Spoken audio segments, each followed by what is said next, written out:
할렐루야. 감사합니다.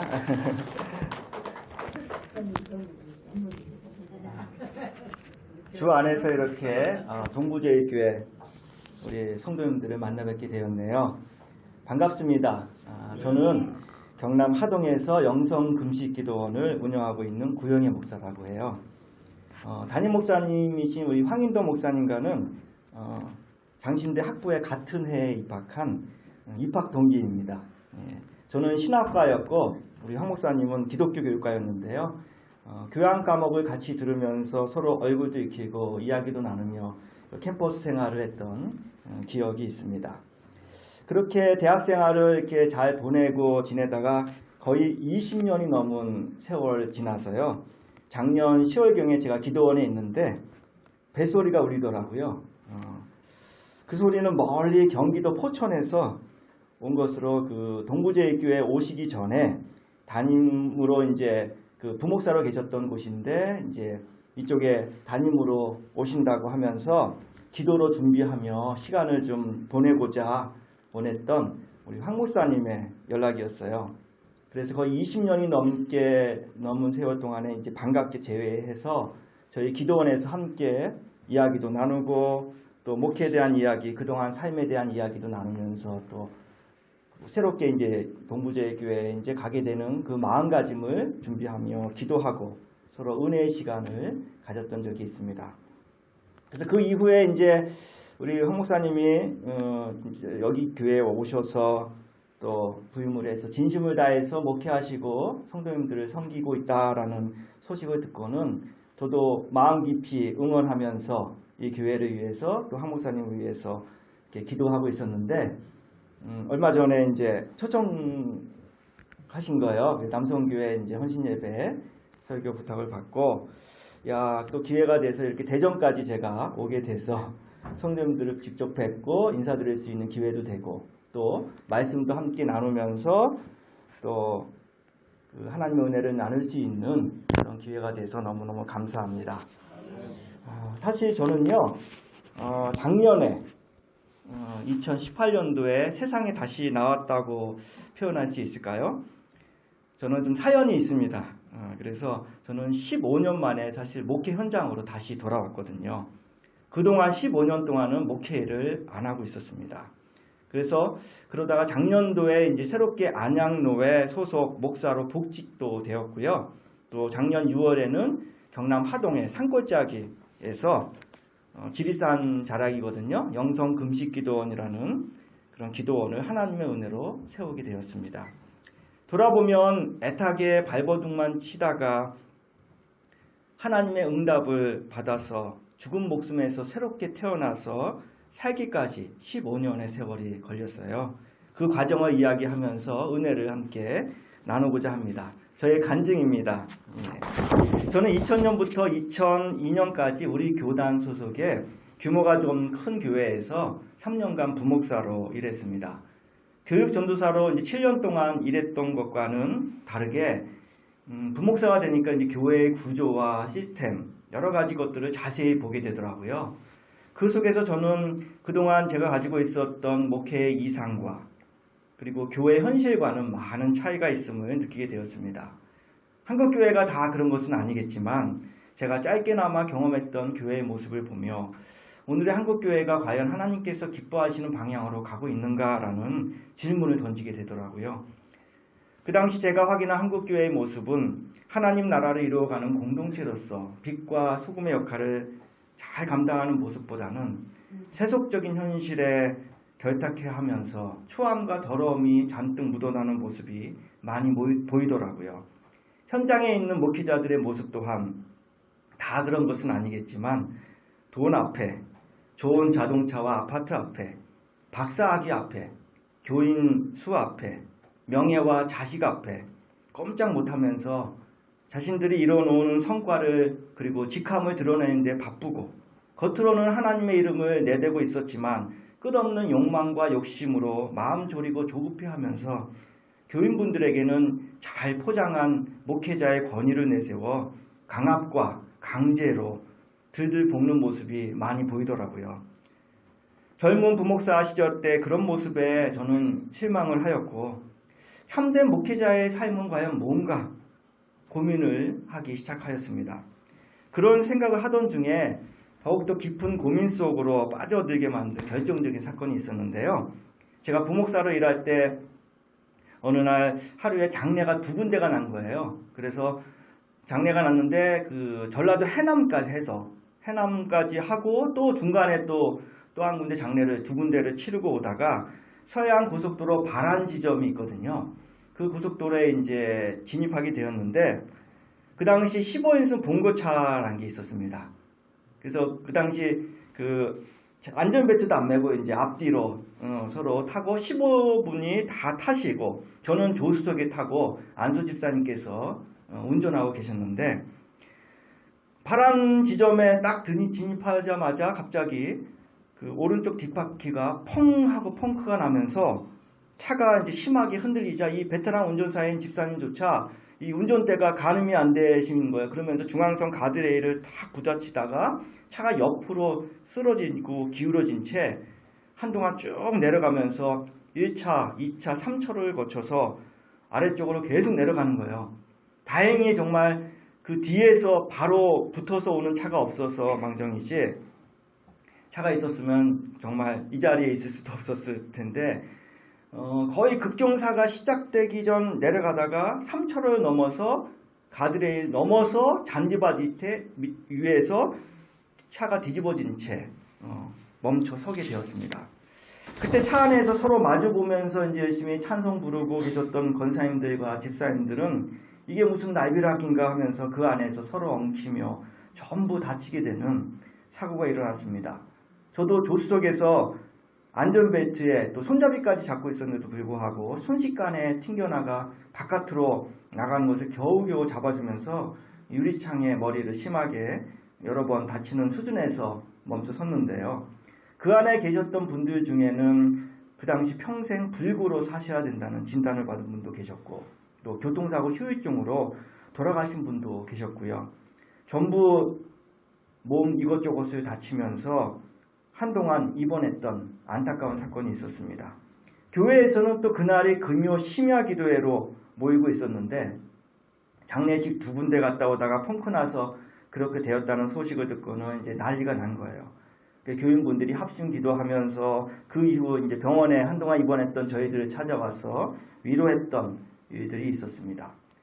그런데 그 당시 교인분들이 찾아오셔서 저희들을 위로한다고 하시는 기도 내용 중에 이런 기도 내용을 하시는 거예요. 하나님께서 구용의 목사님을 크게 쓰기 위해서 이러한 고난을 허락하셨다고.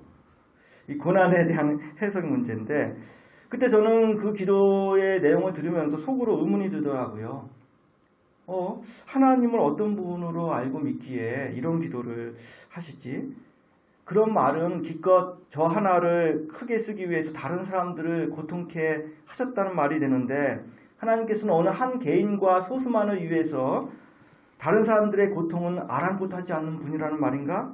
그렇게 되면 하나님은 너무나 편협하고 배타주의적인 분으로 만들어 버림으로써 공평하시고 자비로우신 하나님의 성품들을 깡그리 욕되게 하는 결과를 낳게 되는 것이 아닌가 하는 생각들을 들면서 하나님 제가 다른 분들까지 고통까지 주면서 그런 분들에게 고통까지 주면서 제가 크게 쓰임받고 싶지는 않네요 하는 반발심이 속에서 막 나오더라고요.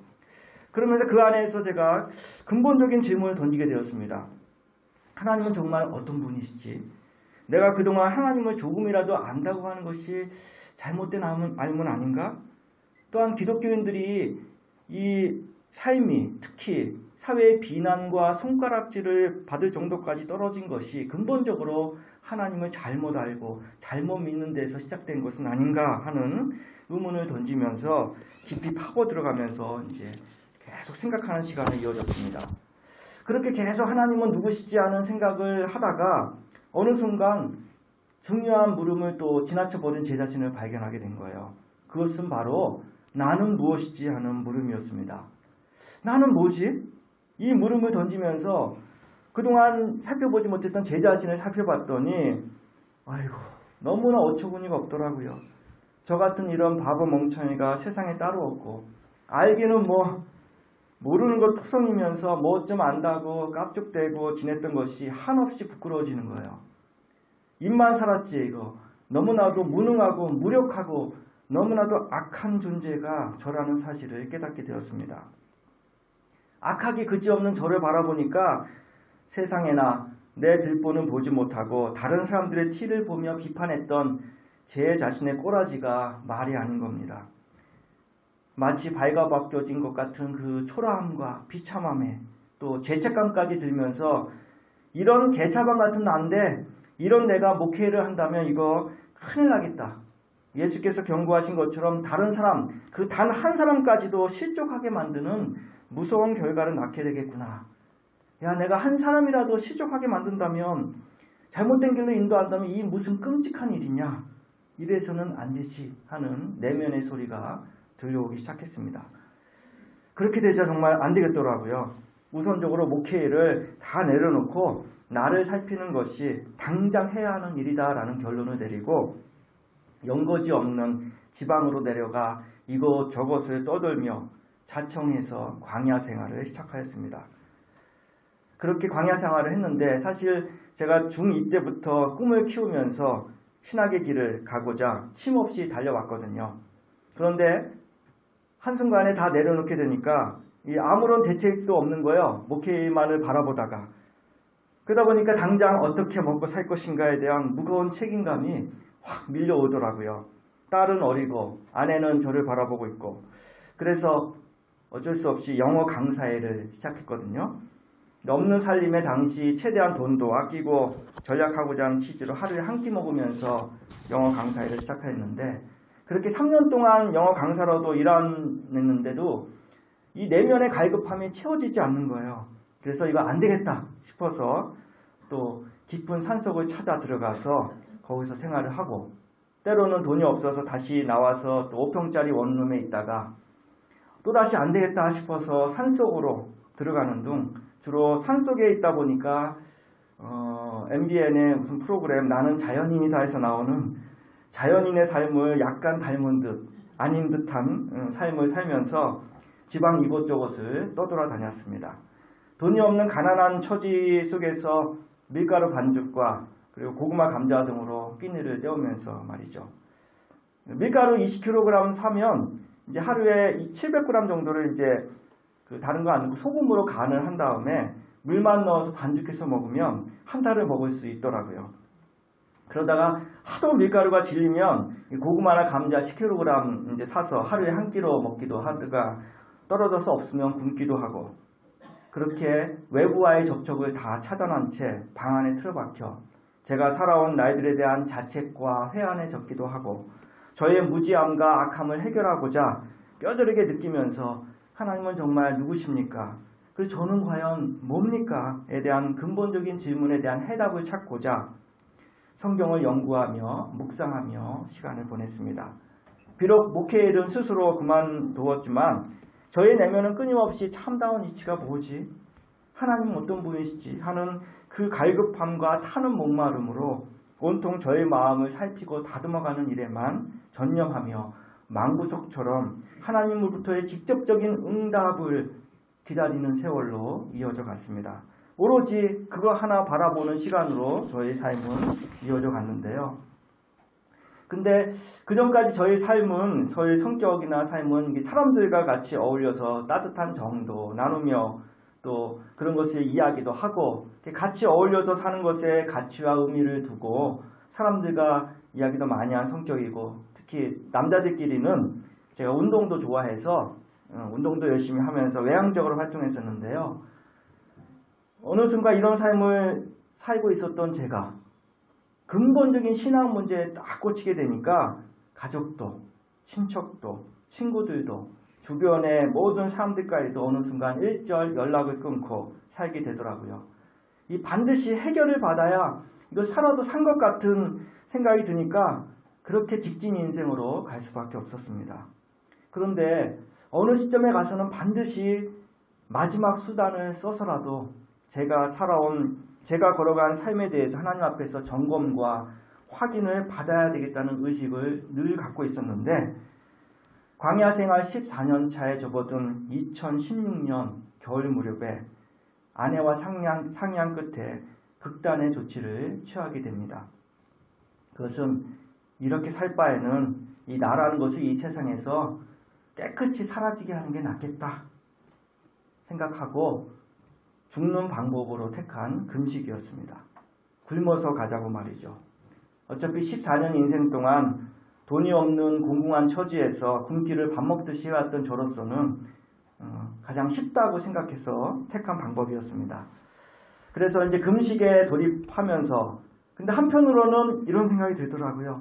하나님께서 저와 아내를 긍휼히 여기신다면 이 출애굽한 이스라엘 백성들이 하나님의 섬김을 받으며 시내산에서 만나를 공급받은 것처럼 우리에게도 하늘에서 만나가 내려주지 않겠는가 하는 은근한 기대도 품게 되었는데요. 그런 일이 일어났을까요? 일어나지 않더라고요. 그래서 이것도 잘못된 생각이다 싶어갖고 아내와 제가 우리는 살아날 가능성을 하나도 염두에 두지 말자 하면서 그때부터 집안에 있는 모든 것들을 다 싹 다 갖다 버렸습니다.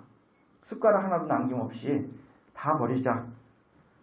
어차피 자주 이사를 다녔기에 남아있는 세간살이들이 아주 짜잘한 것도 있는데 그동안 살아오면서 짜잘한 것들 얼마나 또 많이 모아왔는지 그런 것들 다 필요 없게 되니까 이 죽는 마당에 뭐가 필요했어.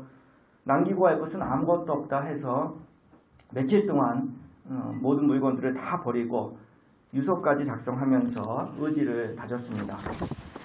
그런 마음가짐으로 이제 금식을 하면서 이 세상에서 살아온 날들에 대한 돌아봄이 생기더라고요.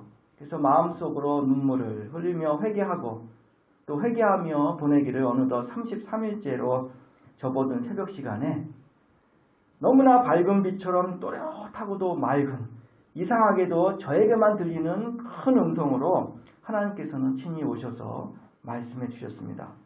먼저 하나님께서는 금식으로 인해 제가 38kg까지 나갔던 해골 같은 제 상태를 보시면서 그런 고통을 스스로가 뒤집어쓴 저를 향해서 엄청 꾸짖어 주셨어요. 크게 혼이 났지만 그런 꾸짖음도 너무나 감격스러워서 저는 감사의 눈물을 흘리지 않을 수 없었습니다.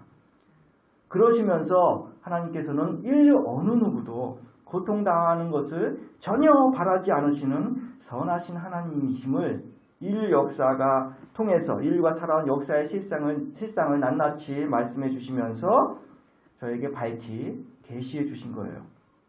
아울러 제가 살아온 삶의 여정에 대한 수많은 의문들도 풀어주시고 또 14년 동안이나 온갖 의문들 속에서 발버둥 쳤던 그런 모든 것도 고민에 대한 그런 해답도 주셨습니다. 그리고는 앞으로에도 말씀해 주셨는데요. 제가 목사로서 회복해야 할 것과 그리고 금식 기도원을 열어 금식을 비롯해서 신앙생활 전반에 걸쳐서 하나님께서 바라시는 뜻을 네가 전하는 자로 일했으면 좋겠다 하는 바람을 알려주셨습니다. 하나님의 그토록 기다렸던 하나님의 응답을 받은 저는 주체할 수 없는 감사와 감격과 기쁨에 어찌할 줄 몰랐고요. 살아야 할 이유와 목적을 딱 확인하고는 그 즉시 금식을 중단하였어요. 그런데 엄청나게 큰 음성이었음에도 불구하고 신기하게도 저에게만 들렸기에 그 음성을 듣지 못한 아내는 하나님 제가 만나서 이렇게 말씀 들었고 했던 이야기들을 낱낱이 다 했는데도 불구하고 전혀 믿지를 않는 거예요. 자신은 살아야 할 이유와 목적이 없다라고 하면서 끝까지 자기는 죽겠다고 고집을 피우더라고요. 오전 내내 계속 그 사실을 알려줬는데도 불구하고 설득이 안 되자 저는 엄청 난감하더라고요. 그래서 이거 저만 살아나고 지금 이거 아내는 죽게 생겨서 안 되겠다 싶어서 그동안 15년 동안은 연락을 안 했던 장모님과 처제에게 급히 SOS를 쳐서 내려와 달라, 설득 좀 해달라 해서 인천과 서울에서 급히 내려와서 겨우겨우 아내를 설득한 끝에 늦은 밤 119까지 불러서 경상대병원 응급실로 옮기게 되었습니다. 그런데 그날 응급실에서 치료받다가 아내도 잠시 쓰러진 때가 있었는데요. 그 순간에 감사하게도 하나님께서 그때 아내에게도 뚜렷하게 음성을 들려주심으로 아내도 살아야 할 이유와 목적을 확인하고는 기쁜 마음에 빠른 속도로 회복해서 오게 되었습니다. 나중에 아내한테 왜 그렇게 믿지 못했느냐고 이렇게 물어보니까 말이야, 같이 죽자고 해놓고 자기만 살고 싶어갖고 하나님의 계시 운운하면서 꼼수 부리는 것으로 알았다고 저한테 이야기하더라고요. 그래서 돌아보니까 아이고, 제가 생각해도 갑자기 안 죽고 싶어서 파딱 깨어나고 금식 중단하려 하면은 믿지 못했겠구나 하는 생각이 들면서 참 그날의 그 기쁨을 다시 또 느끼게 되었습니다. 그렇게 해서 퇴원 후에 하나님의 인도하심 속에 현재 사는 이 경남 하동으로 와서 생활을 하게 되었는데요. 바로 기도원을 시작할 수는 없더라고요. 돈은 없지. 물건들은 싹 다 갖다 버렸지. 숟가락도 병원에서 1,000원 주고 산 것을 갖고 왔는데 살려주신 은혜는 감사했는데 솔직히 15년이나 안 하던 목사를 다시 한다는 것이 엄두가 안 나더라고요. 오히려 부담감으로 그냥 팍 다가오면서 하고 싶지 않은 마음이 들었습니다.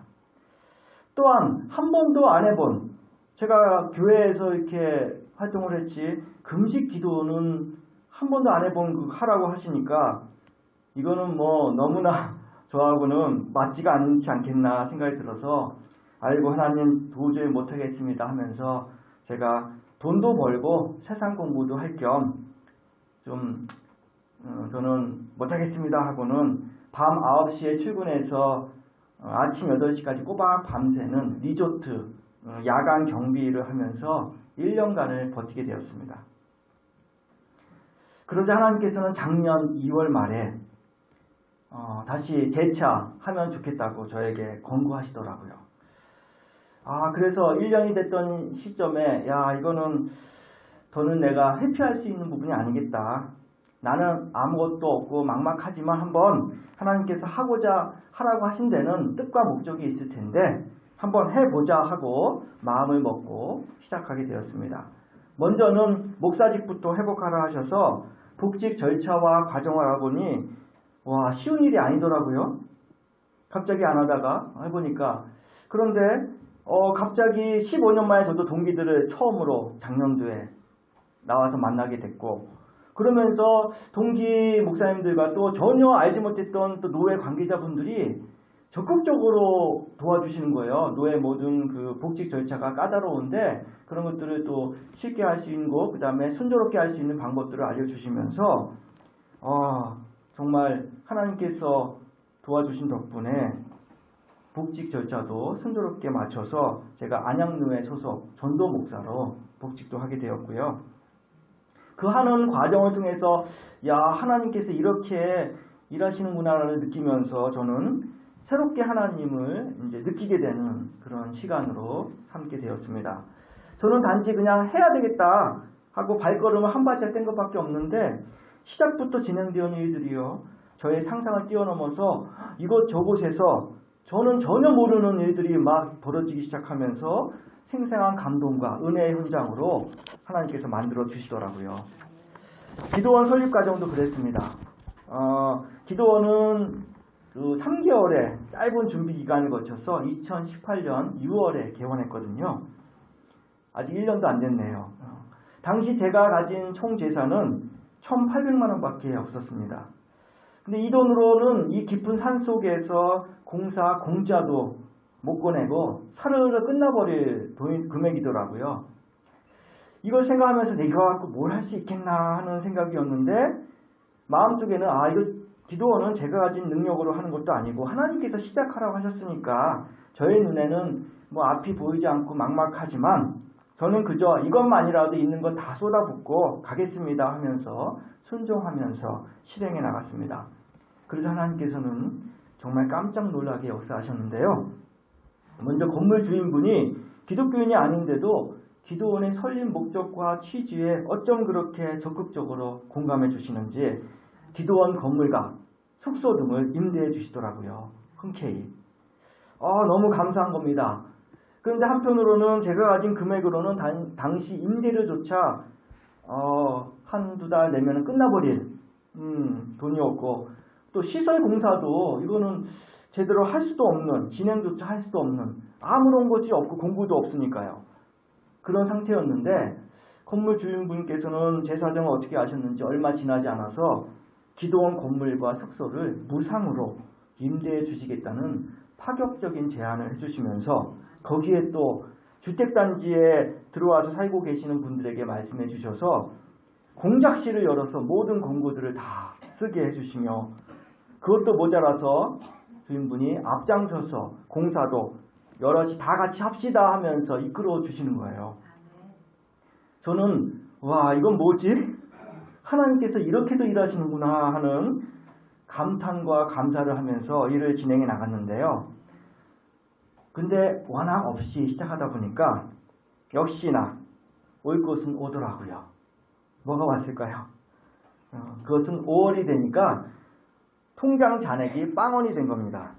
말 그대로 재정이 0원인 상태를 경험해 보니까 순간적으로 이제 앞으로 어떻게 하지? 하는 탄식이 절로 나오더라고요. 14년 동안 이제 광야 생활을 하면서는 10만원, 20만원 갖고도 살아는 왔거든요. 그런데 이렇게 땡전 한 푼 없이 바닥까지 다 떨어져 보니까 또 색다른 느낌이더라고요. 그래서 그날 생각을 하면서 그럼 여기까지 온 이상 끝까지 저는 아무것도 없습니다. 바닥까지 다 떨어졌네요. 그러나 하나님 믿고 한번 가보겠습니다 하는 믿음과 의지가 시간이 좀 지나자 생기더라고요. 그렇게 이제 하루가 지나고 그 다음 날이 되었는데요. 그날도 이제 아침부터 함께 모여서 공사를 하고 있는데 주인분께서 다 같이 모여있는 자리에서 월세 내는 세입자인 저에게 갑자기 300만 원을 흔쾌히 쓰라고 내놓으신 거예요. 이런 세상에나 어찌 이런 일이 이 세상에서는 이거는 뭐 월세 내는 세입자에게 그것도 갚지 않으셔도 됩니다 하시고 300만 원 흔쾌히 내놓는 일이 일어나고 또 과정마다 정말 엄청난 기적들이 일어나면서 결국에는 제가 지리산 자락 주택단지로 둘러싸인 공기 좋고 물 좋은 곳에 조그만 규모지만 기도원은 세워지게 되더라고요.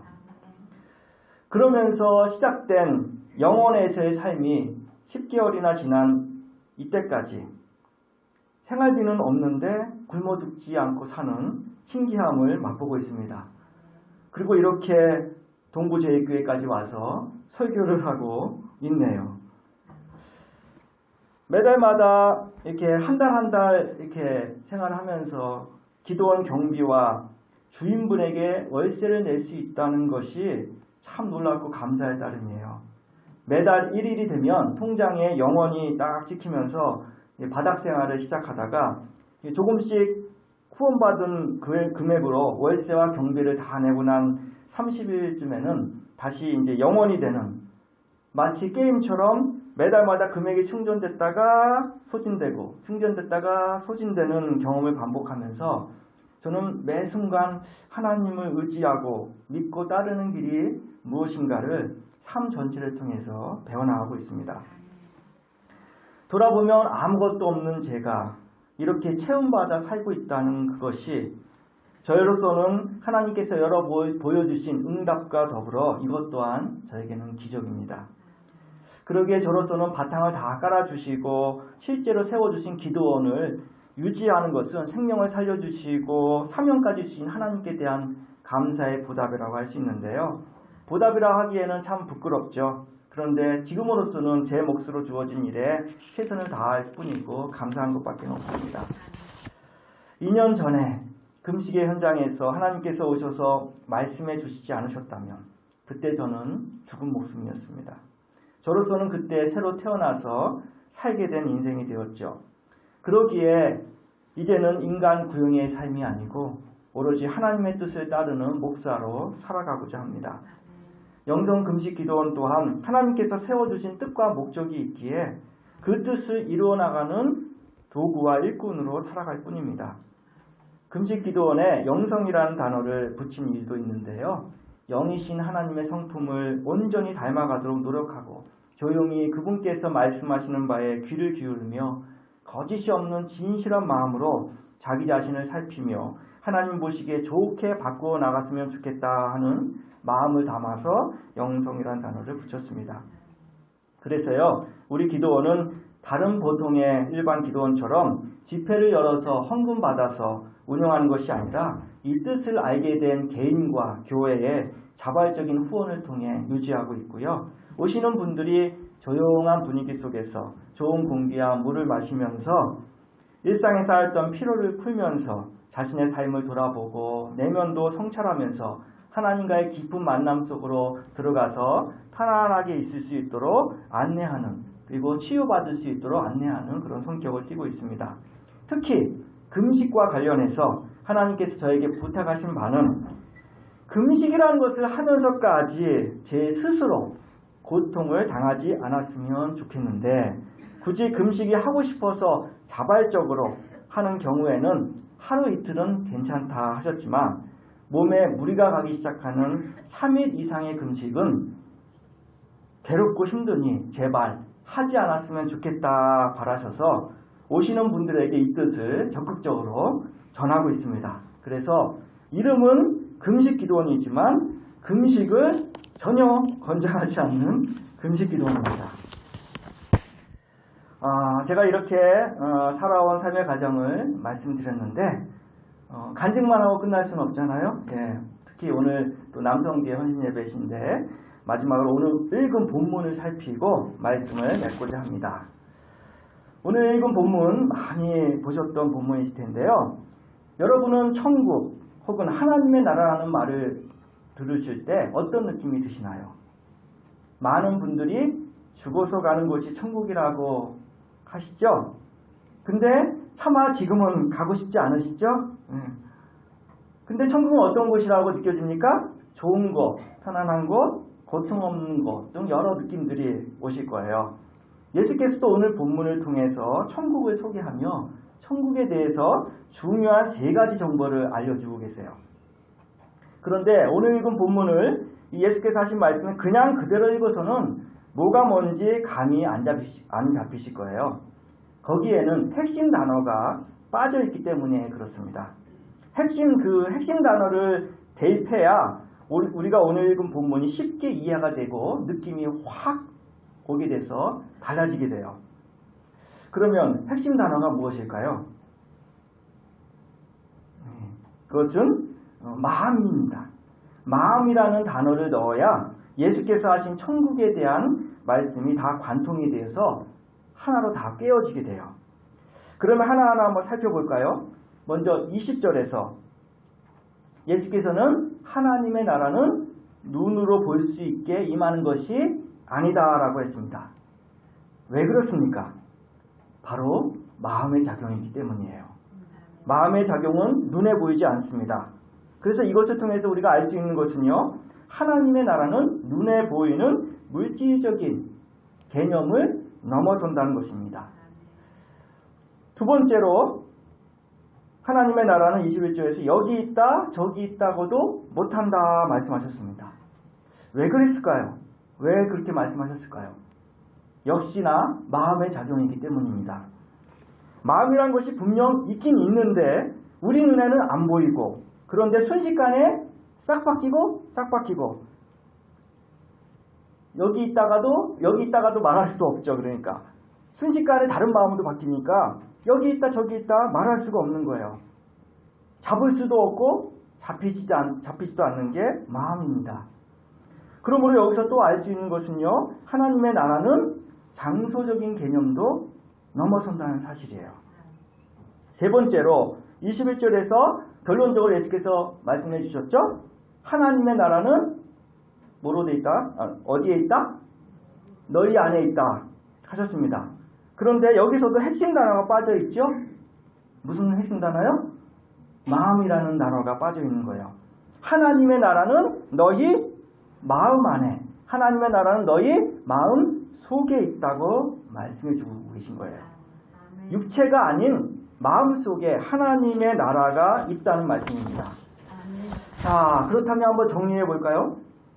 예수께서 알려주신 천국에 대해서 한번 정리해 보면, 먼저 천국은 없는 것이 아니고 분명 있다고 하셨죠? 예, 우리가 죽어서 가게 되는 곳이기도 하지만 그것보다는 우리 눈에 보이는 어떤 물질적인 것이나 장소적인 개념을 뛰어넘는 현재 마음의 상태, 마음의 작용인 것을 알 수 있습니다. 더구나 천국을 다른 말로 무슨 나라라고 했죠? 천국을 하나님의 나라라고 했으니까 그 마음이 지금 하나님과 있는 상태, 그게 바로 천국인 것이죠. 하나님과 함께 있는 마음 상태이니 최고로 좋은 것은 말할 것도 없겠죠? 어떻습니까, 여러분? 여러분 마음에 천국이 있다고 하셨는데 여러분은 천국 생활을 누리고 계신가요? 저의 이야기를 또 말씀드리자면 저는 2년 전에 하나님께서 응답하심으로 그때 비로소 천국을 느꼈습니다. 짜릿하고 감동적인 느낌이었죠. 마음이 그보다 더 좋은 상태는 살면서 없었으니까 그야말로 천국의 맛을 느꼈습니다. 그 당시 제가 33일째 되는 밤에는 마지막 한계점에 도달했거든요. 그래서 금식해도 안 죽는 거예요. 그래서 이게 금식으로 안 되면 면도칼로 가야겠다라는 독한 생각까지 하면서 면도칼까지 사다 놨거든요. 하나님, 그러면서 하나님 오늘 이 밤이 지나면 저는 정말 끝내려고 합니다. 오늘 밤 저를 데려가 주십시오 하고 간절히 간구하며 새벽을 맞이했습니다.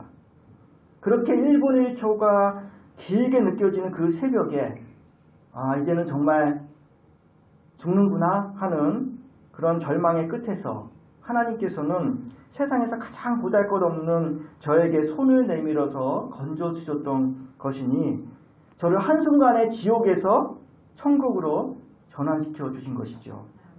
엄청 꾸중을 들었지만 하나님을 만난 그 자체, 그 순간이 저에게는 천국이었는데 거기에다가 그전까지 제가 온통 몇십 년 동안 싸집어지고 있었던 수많은 문제들에 대하여 해결까지 해주시니 이건 뭐 상상할 수 없는 천국의 맛을 느끼게 해주신 거예요. 하나님과 함께한 그 기쁨, 그 즐거움, 그 재미를 세상 그 어떤 것과 비교할 수 있을까요? 그런데요, 참 놀랍게도 하나님과 함께 있다고 느꼈던 마음 상태가 시간이 지나면서 그 감사와 감격을 잊어버리게 되고 먹고 살아야 한다는 현실 앞에 부딪히자 그 기쁘고 즐거웠던 마음은 어느 순간 싹 날아가고 너무나 좋았던 천국의 맛도 시들어지더라고요. 천국은 이미 주어져 있는데 주어진 천국을 내가 끊임없이 깨달아 맛보고 느끼며 살아야 되는구나 하는 것을, 그것은 나의 선택권이구나 라는 것을 알게 되었습니다. 그게 확인하게 된 계기가 제가 병원에서 퇴원하고 돌아왔을 때였는데요. 분명 천국의 맛을 보았음에도 불구하고 현실에 부닥쳐 막막함을 느끼면서 근심 걱정을 하며 제가 원하는 방향으로 문제가 해결이 안 된다고 자단하게 되는 순간 저는 지옥 속을 걷고 있더라고요. 이미 다 해결책을 깔아놓으신 하나님을 못 믿고 근심과 걱정에 휩싸이면서 내 방식대로의 해결을 원했으니 지옥은 결국 제가 만든 것이었습니다.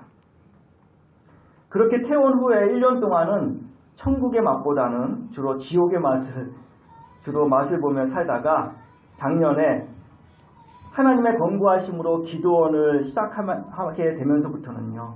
그리고 돈이 완전히 다 떨어진 상태에서도 10개월을 보낸 기적 같은 삶을 직접 확인하며 살아가면서부터는 저는 하나님께서 늘 함께 하심으로 인해, 그리고 함께 하신 그분이 늘 해결해 주심으로 인해 마음의 천국을 계속 건설해 나가고 있습니다. 그러면서 기쁨과 즐거움과 재미를 누리고 있습니다. 돈 없는데 기쁘게 살아지더라고요. 차도 없는데 장로님께서 오늘 같이 오셨는데 기쁘고 즐겁게 또 자원해서 필요할 때마다 태워주시니 감사하며 사라집니다. 저는 평생 제 소유로 된 집도 없었고 지금도 없지만 뭐 어떻습니까? 월세 내는 집이라도 있어서 그 안에서 사는 것만으로도 행복합니다. 제가 이렇게 하나님께로부터 마음이 채워져가는 인생을 살게 될 줄은 저도 꿈에도 생각 못했지만 지금처럼 기쁘고 즐겁고 재미난 삶은 과거에는 없었습니다. 그래서 지금 이 순간순간이 저에게는 천국이고요. 지금 저의 마음이 천국입니다. 그러다 보니까 예수께서 하신 말씀이 오늘 실감이 나더라고요. 무엇보다도 하나님께로부터 매일매일 새롭게 배워나가는 그 과정이 천국 생활의 누림인데요. 함께 하시는 하나님께로부터 늘 해결을 받고 있으니까 이보다 더 좋은 것이 없더라고요. 물질뿐만 아니라 정신의 양식, 마음의 양식도 공급받고 있으니 말입니다. 여러분들도 마찬가지예요. 하나님께서는 저에게만 아니라 여러분에게도 이미 천국의 삶을 주셨습니다. 단지 우리가 그 천국을 못 깨닫고 못 누릴 뿐이에요. 바로 알지를 못하니까 제대로 누리지 못하는 겁니다. 천국은 내가 깨달아 알아가는 것만큼 누리게 되어 있어요. 모르고 못 깨달으면 못 누립니다. 모든 것은 제대로 아는 데서부터 출발하거든요. 저도 전혀 몰랐던 상태에서 하나님께서 일부분 알려주셨기에 알게 된 것뿐이지요. 그 밖에 모르는 것은 여러분과 마찬가지입니다. 자, 그럼 오늘 깨달은 말씀을 가지고 좀 더 한번 나아가 볼까요? 무엇보다 천국은 우리 마음속에 있다고 하셨으니까 어떻게 해야 되겠어요? 우리 마음을 잘 들여다보는 것이 중요하겠죠? 그런데 아무리 내가 내 마음속을 들여다봐도 결론은 뭔지 아십니까? 전혀 모르겠다 해요. 하신 분은 아실 거예요. 그래서 노래 제목도 있잖아요. 내 마음 나도 몰라. 내 마음 나도 모르니. 이게 정답입니다. 정말 어쩜 그렇게 정답을 노래로 했는지. 아무리 마음속을 디립다 판들 모릅니다. 그러면 마음을 전혀 모르는데 어떻게 마음속에 천국을 건설할 수 있겠어요? 불가능하지 않겠습니까? 그러면 또 이렇게 되죠. 불가능한 것을 뻔히 아신 하나님께서 저와 여러분에게 불가능한 것을 하라고 하셨겠어요? 아니겠죠? 그러면 어떤 것이 가능할까요? 가능한 것은요, 한 가지밖에 없습니다. 우린 단지 하나님께서 알려주시는 그 알을 가지고 내가 깨달아지는 만큼 느껴서 나를 바꾸어 나가는 그 한 가지가 무엇일까요? 그것은 바로 그렇구나 하고 나를 인정하고 나를 고쳐나가는 회개입니다. 회개가 천국의 삶으로 진입하는 열쇠입니다.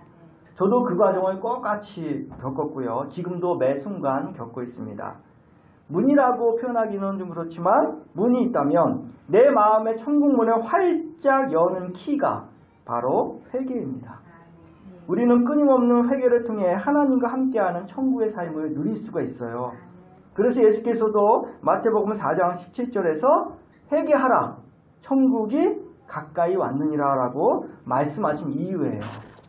회개하면요 천국이 오게 됩니다. 아주 밀접한 관계가 있어요. 왜냐? 거기엔 둘 다 마음이 관건이기 때문입니다. 내가 내 마음도 전혀 모르지만 들여다보면 볼수록 한 가지 느껴지는 건 있습니다. 그것은 내가 악하다는 사실이에요. 근데 내 잘났다, 내가 다 했다는 마음에는 하나님이 거하시지 않습니다. 그래서 내 마음을 가장 잘 알고 계시는 하나님께서 알려주시는 방법에 따라 악한 내 마음을 끊임없이 새롭게 바꾸어 나가기만 하면 그만큼 좋고 편해집니다. 그렇게 되면 천국이 찾아오게 되는 거예요.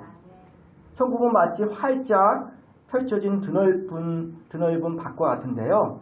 회개를 통해 천국의 밭에 들어서면서부터 알고 깨달아지는 만큼 좋아지기 때문에 이 마음밭이 경작되기 시작합니다.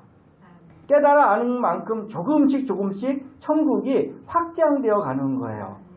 내 잘못을 내가 깨달아 알고 고치게 되면 그만큼 고통을 안 당하게 되니까 좋아지게 되어 있습니다. 좋으니까 기쁨이 생기지요. 즐거움이 싹틉니다. 재미가 붙습니다.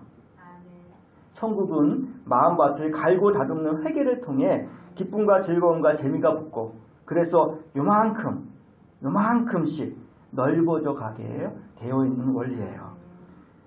아는 만큼 보인다는 유명한 말이 있죠.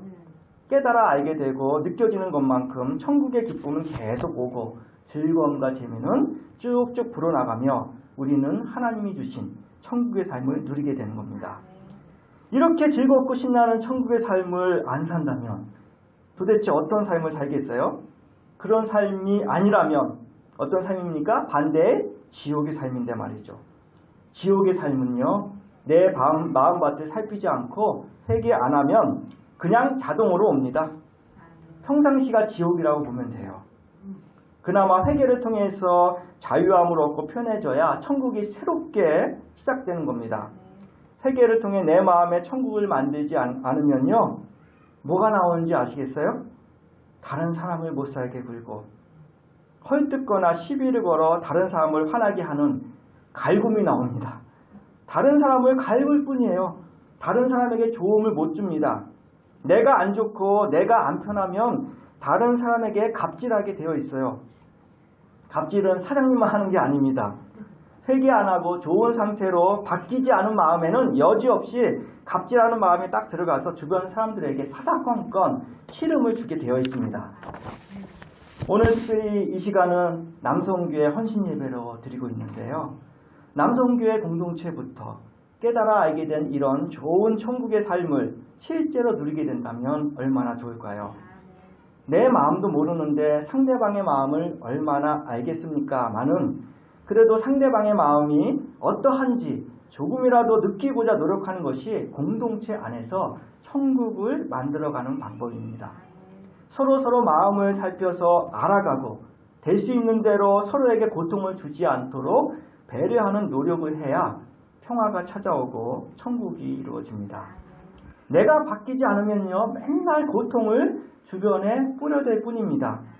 내가 잘못했음에도 내 잘못을 인정 안 하고 나는 아니라고, 나는 잘못 없다고, 나는 책임 없다고, 나는 피해자라고 버티면 버틸수록 지옥에서 살게 될 뿐입니다. 먼저는 한 분 한 분이 깨닫고 각성하는 회개를 통해 천국문을 열고 들어가서 하나님과 함께 하면서 자유롭고 편한 천국의 삶을 사셔야 그 공동체가 좋고 편안하게 이어져 갈 수 있을 겁니다. 선택은 늘 우리의 몫이에요. 굳이 지옥에서 고통스럽게 사실 필요가 없지 않겠습니까? 편안해지는 길은 나를 바꾸면 됩니다.